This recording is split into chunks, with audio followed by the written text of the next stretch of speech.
My name is Patrick, and I'm going to share with you how the cross has power over my sin. On and off my entire adult life, I'd had problems with drinking, a little heavier at times than others, but it was always a fairly regular thing.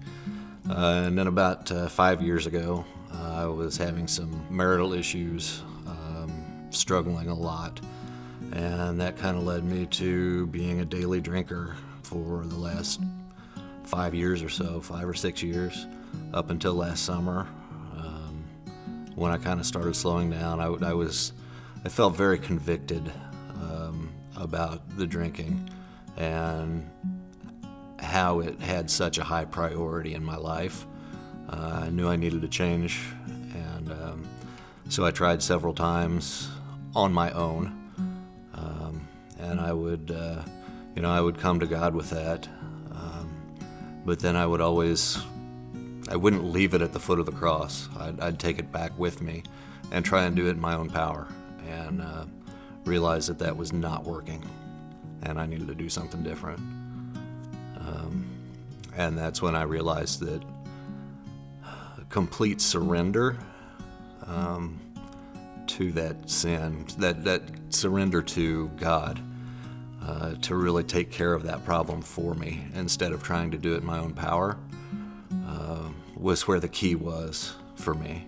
And then 2 Corinthians 12, when Paul's talking about the thorn in his flesh, and he asks God to take it from him. And I mean, it's a guy who's been through all kinds of stuff, right? Shipwrecks, and he's been beaten and stoned, and so it seems to me like this has got to be a fairly big deal, and he's got to be miserable for him to be begging God to take this thorn from his flesh, the thorn in his flesh from him. But God doesn't do it.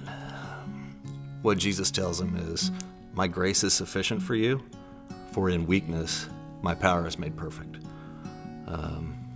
And it's showing that weakness where I was actually able to let the power of Christ rest on me to really take that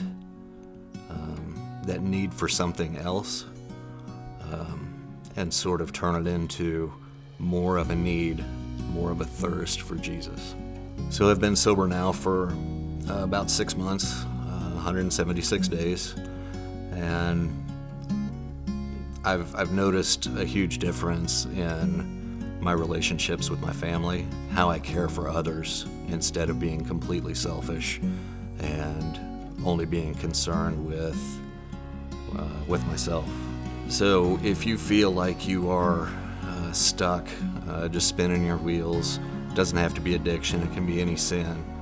I can tell you what worked for me was complete surrender, taking it to the foot of the cross and leaving it there, and letting God handle it.